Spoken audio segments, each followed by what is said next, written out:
Welcome to the STARS program, seniors taking active roles in society. And now, here's your host, ANITA FINLEY. So, did you know that you possibly can cure PTSD through nature photography? Well, we've heard a lot of this now about our soldiers coming back with having a lot of problems, but it takes someone who's really smart to develop a unique program. And I'm talking with John Martin, and he's somebody who lives in South Texas, and he actually his profession has been finance and conservation, education. He holds an MBA at the University in Finance and Marketing, and he spent over 25 years as a financial consultant. But let me just tell you what the passion has become. He's had a passion for conservation of wildlife and habitat and he's been inspired to create something that I have never really heard of, but he's a friend, so he's used to tell me about this. But the wildlife photo contest that he did to promote the private lands nature photography industry. So John, I've seen your books and they're so gorgeous. It's like actually national. National Geographic quality. Yeah, sorry. That's right. I get National Geographic quality, exactly. And now you're taking all that smart stuff and you're helping these veterans. So I'm going to let you tell us how that all came about. Well, ANITA, for the last several years, I've done a number of workshops with both kids and adults. And I've seen adults who've never held a camera in their life literally become completely and totally changed in 1 or 2 days of a workshop with a great instructor. And I've had mothers come up to me after a 2-day workshop and they say, "What did you do with my child?" He's a sophomore in high school. He has never been any place on time, hardly even at birth. And on the second day, he was at the door at 6 a.m. saying, "Mom, we're going to be late." Oh, my. And having watched these changes in people's brains in just 1 or 2 days, I thought maybe there's a way that we can change the brains of wounded warriors. But we're going to need more than a day or two. We need an immersion into nature and utilizing the camera as the tool to change the focus of the brain. Well, did you study about the disease to begin with? Well, my brother-in-law was in the Army. He was a career man, and I think he exhibited many things of PTSD that I was aware of, and I was interested in it then, but I didn't have any knowledge or any reason to try and figure out how to solve it. And it's only been in the last few years as I've read about the number of suicides that have taken place every year, and that we've actually had more soldiers die from suicide than all of the wars put together since Korea.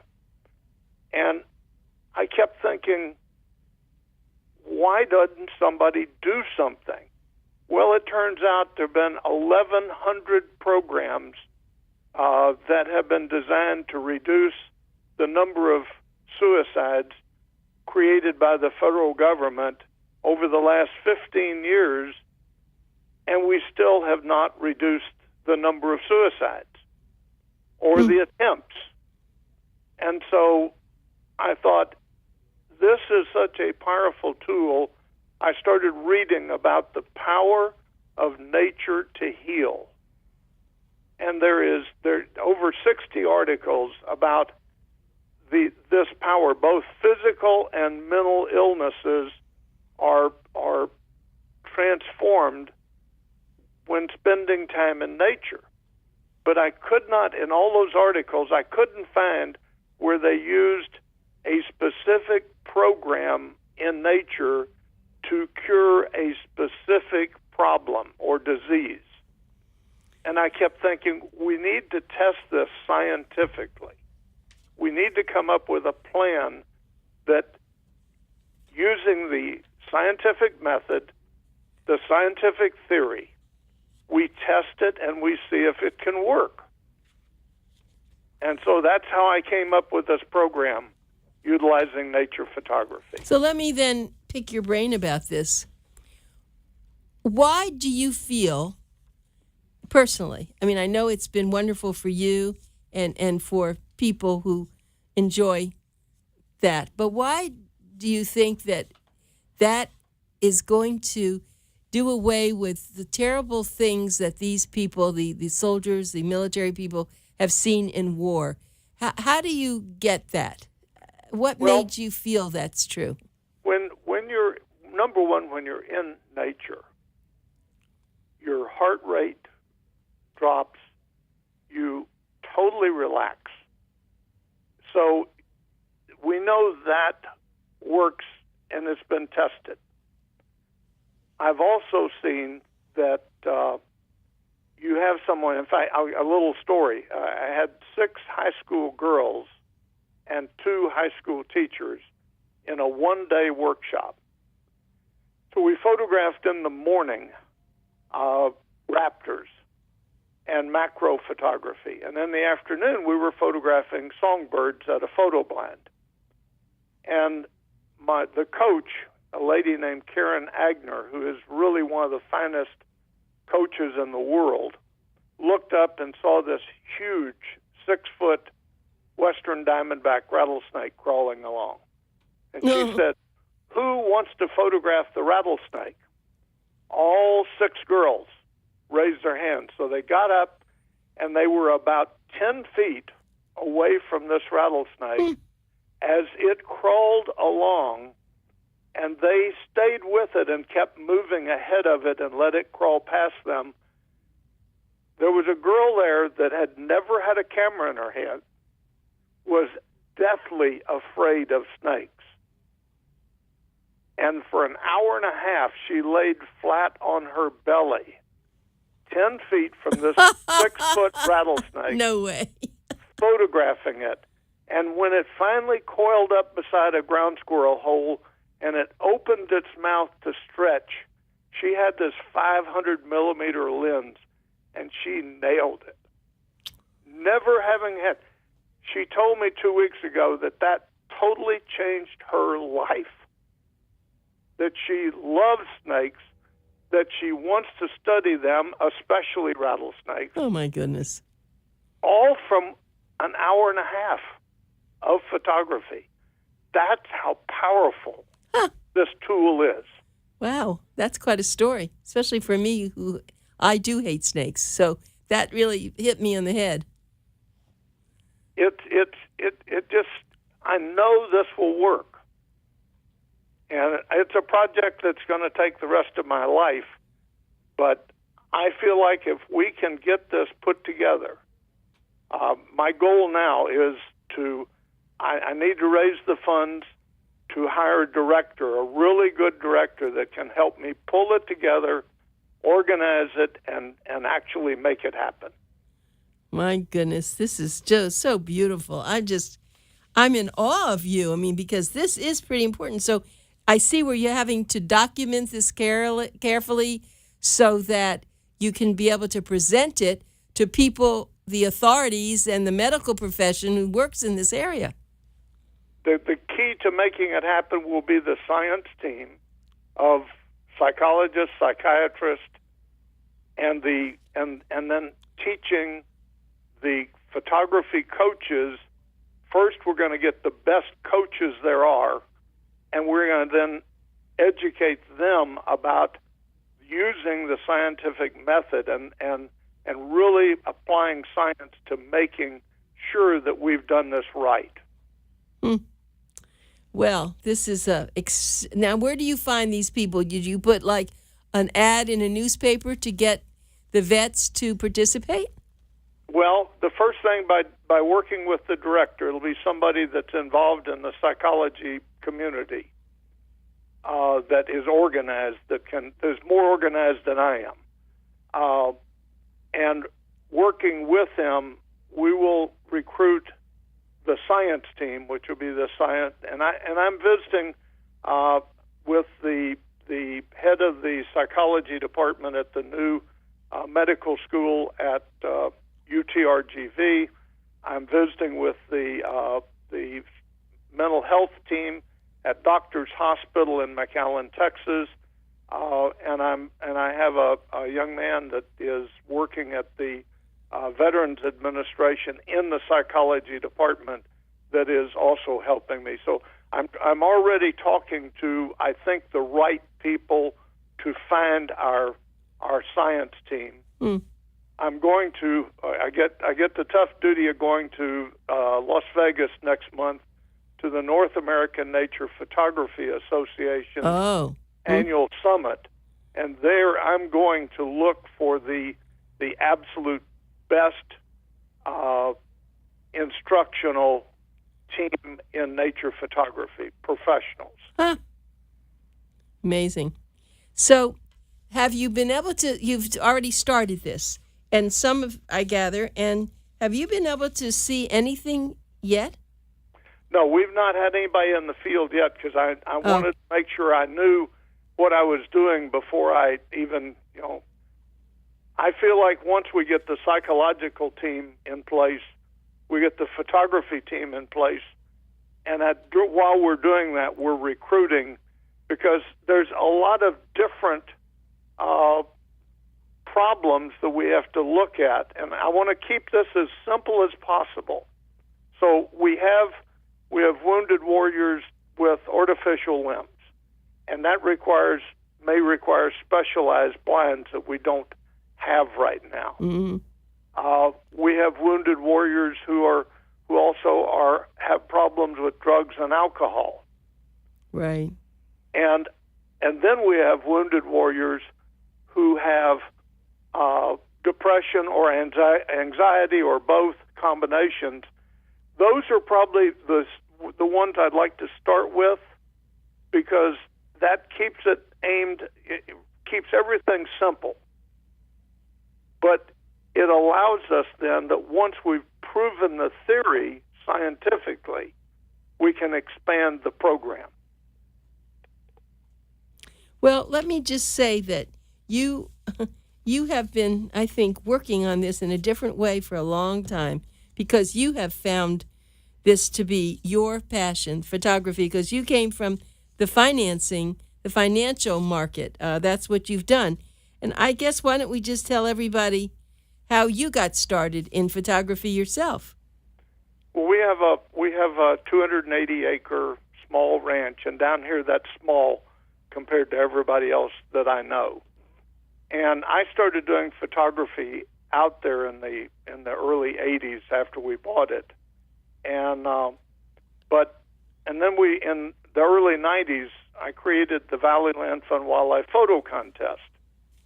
And that's when I became exposed to real professional photographers. And I would look at their images, and I would look at my images, and I realized that they were the artist, and I took nice snapshots.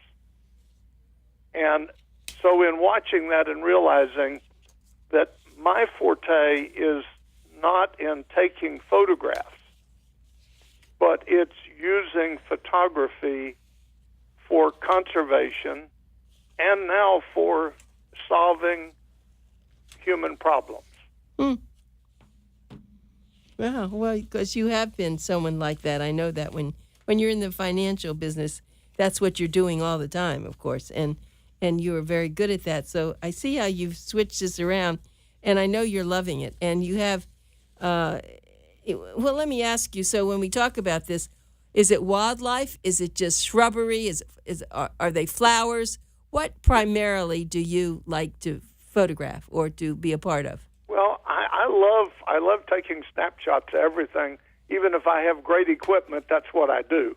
But watching the true artist take a landscape shot and seeing the beauty that they create, and watching a great photographer who knows, and you look at their images of a red fox or a gray fox or a bobcat or even a big western diamondback rattlesnake, or they have a way of just making that image so dynamic and so beautiful that it educates you and gives you an art appreciation at the same time. I see. And that's what you were saying, that you don't need to be that fantastic photographer. You need to be able to present a place where they can do what they do, and then you can take it from there. Exactly. And it wasn't my art, and my mother tried to tell me this early on. My art is with a silver tongue. You're funny. I used to be able to talk my way out of every problem I ever got into because I just could paint a picture. Mm-hmm. And my mother wanted me to be a preacher. Right. Well, I am a preacher in a way. Right. I see that. Well, this is and so did this come to you in the middle of the night that, well, photography is so powerful, maybe I can help those who are not getting the help that they really, are able to function with? I don't know whether it was the middle of the night or just as I watched the intensity of photography make changes in people, and watched how they literally become different people. I kept thinking, this is so powerful. How can I combine solving a human problem and also promote conservation of habitat? And it hit me one day, if we can solve PTSD, then we can take this nationwide and we can create nature photography ranches in every part of the nation and use them to cure more and more PTSD. Well, I think if it works for PTSD, it's going to work for a lot of other things. It will, because when you look at what is PTSD, it actually applies to people who've been in automobile accidents where it really affected them mentally, rape victims that have been affected for life. We can expand this to cover a lot of human problems. Yeah, it sounds that way. So you, when you're 100 years old, I'm going to have you on the radio show again, right? Right. And I'm still going to be dedicated to doing this. I know you are. So let's talk. Have you done any more books? Your books have been fantastic. The last book I did was the Save Camp Lula Sam's book, which I think I gave you a copy of. Okay, yes, you did. So that was the last one. But those books, I know they're expensive and to put them together and all, but you have had incredible photographers. Well, the next book will be with images from the veterans and solving their problems. And so they will be able to relate as they look at their book and say, this helped me. That's right. Now, what you're saying, though, is you're literally going to teach them photography. Yes. So you're going to have some people who are going to be very good at it, and they could have a whole new career. Well, they will have the opportunity to be our teachers as we move this nationwide. And by the way, if they're like me and they just take great snapshots, but they have other talents, we will have jobs for them to help us continue to build this program. I see. It's terrific. So Let's go back, though. Let's step back in time. I know that you have been very helpful with creating these, like you have your ranch. And do you bring people there to do things? Is that what you... Tell us what you do at your ranch. We have photo blinds.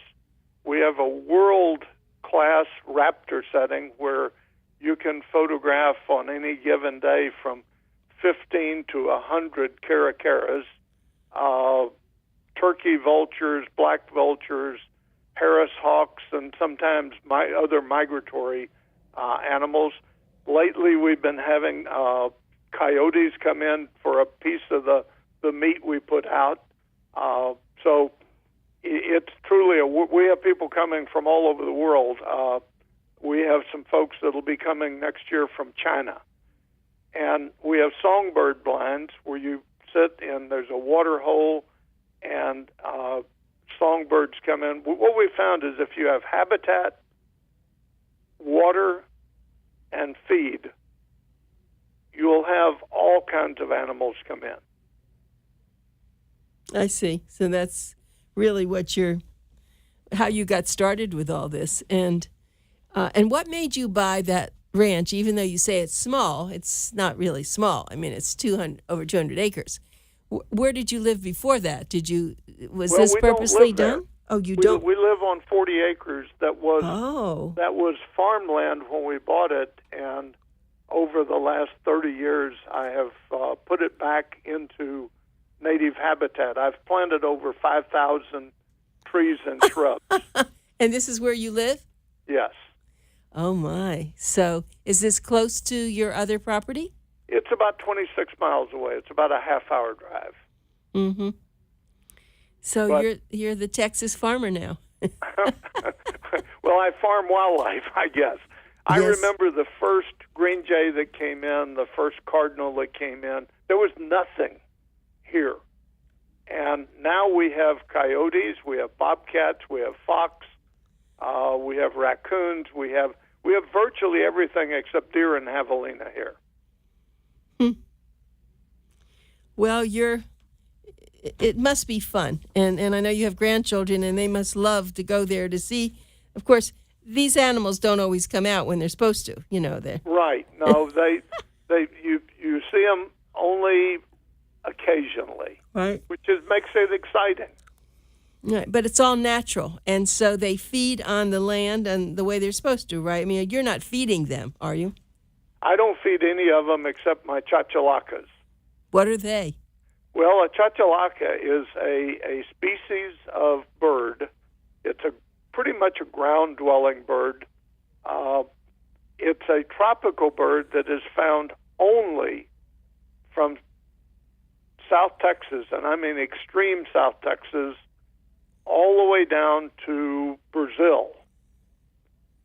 And it's an olive green, about the size of a chicken. And I have about 40 of them here. And I will admit, every morning I chop up 6 to 8 bananas and take them out to feed them.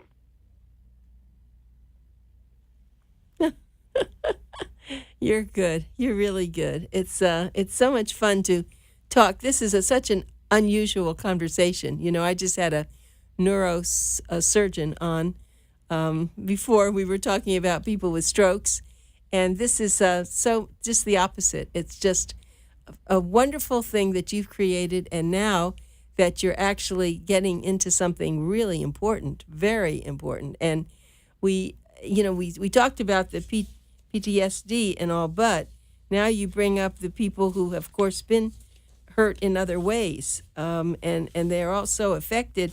And other than medication, I don't know what else they do for them. I guess they do have therapy treatments. One of the articles that I did read where it talks about physical health, they did a study in this hospital of surgery patients, and they have half the patients their rooms looked out at brick walls. The other half of the patients looked out over green space, trees, shrubs, and just green, beautiful green. the patients looking out at the green space healed 1 day sooner than the people looking at brick walls. Really? Yeah. That is the power of nature to heal. Well, it's interesting. I've always liked to live on the ocean or see the water wherever it is.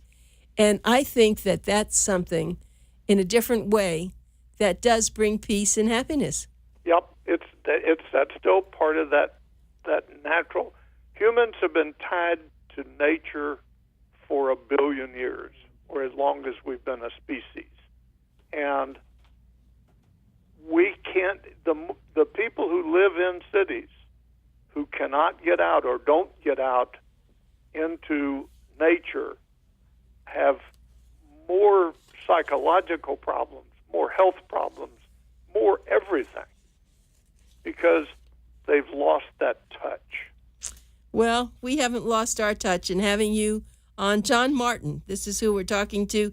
And John, if I want people to come and see what you're doing, I can get them to your website. It's yes, and we have my grandson created a new website just for this project. I have it as ICF-PTSDproject.com. Is that correct? That is it. Okay, I'll do that again to everyone. Remember, it's Pencil Talk Radio. It's ICF-PTSDproject.com. And if you can't get it that fast, call our office and we will give you that information. John, thank you. We're very proud of you. You're a hero.